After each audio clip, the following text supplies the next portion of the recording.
From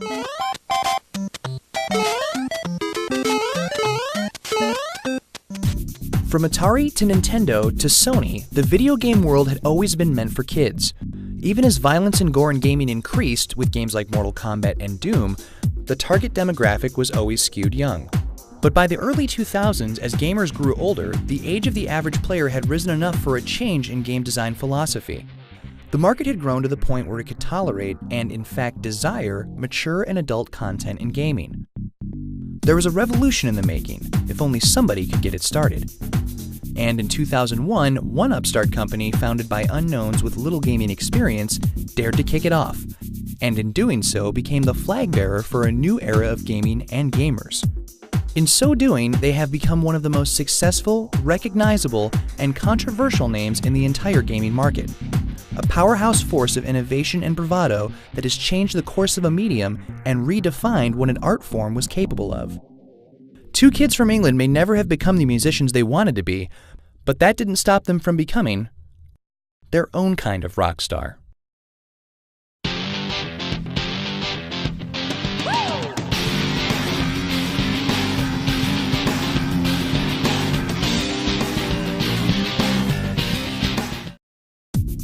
Growing up, Sam and Dan Houser always wanted to be rock and roll gods.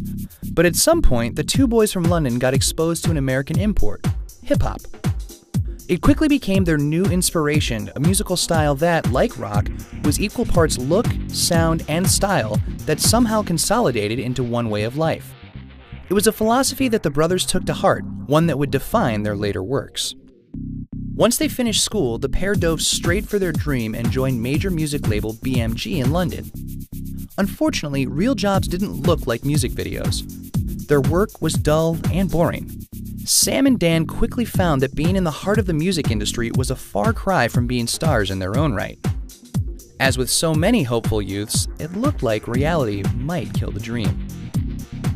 But then in 1993, BMG did something unexpected. Cashing in on the gaming craze, it started an interactive division based right out of London, and they wanted young, hip kids to drive it. Starving for more creative freedom, Sam and Dan jumped on board knowing absolutely nothing about programming or game making. Perhaps it was no real surprise then that BMG Interactive's library of work was not exactly stellar, and sales didn't exactly rival BMG's music division. And then, from the unlikeliest place imaginable, the Houser brothers met the crew with whom they'd shake the industry. DMA Design from Central Scotland were famous for creating the Lemmings series of games. Clearly kids' fare, but also imbued with a dark sense of humor. DMA now had an idea for a different kind of game, a top-down driver with a punk sensibility called Race and Chase. The 2D game would be a fairly basic racer, but would feature carjackings, thugs, mafiosos, police, and innocent bystanders just waiting for a whacking. Any and all of these were potential victims for the player, making the otherwise simplistic title far more adult than others on the market. The game also lacked something every other game had: specific goals. Instead, the title would be an open world with lots of options. There were in fact 3 worlds to choose from: Liberty City, which was clearly New York, Vice City, which was clearly Miami, and San Andreas, which was clearly San Francisco. It would be up to the player to decide what he wanted to do in it. If he failed, he wouldn't get a game over screen or restart a level. Instead, he'd simply lose his weapons and then go off to do whatever he wanted, again. If he hit a part that was too hard or that he didn't like, he wouldn't be stuck with it. He'd simply try something totally different. The Housers were blown away. They recognized the potential for a groundbreaking new kind of game, based not off of objectives, but off of player choice in a deep, varied world. They agreed to publish the game, and DMA set off to work.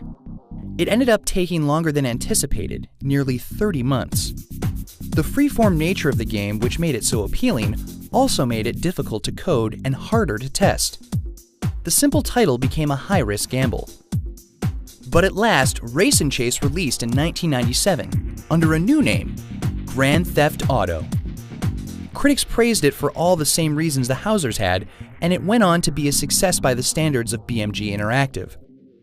Sadly, BMG's standards weren't that high.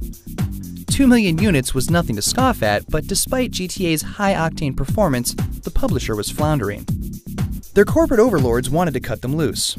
Meanwhile, in New York, another struggling upstart publisher was looking for fresh blood. Take-Two Interactive wanted to be making darker, edgier games, but thus far hadn't found any success. But recognizing that the guys from London had a vibe and a style just looking for an outlet, Take-Two bought BMG's interactive division. The brothers who'd grown up listening to New York hip-hop were about to move to the Big Apple. They'd been given a budget and the creative freedom to do whatever they wanted. If they played their cards right, they knew this could just be their big break. All they needed was a name for their new venture. In homage to their original dream, they called their new publishing house Rockstar.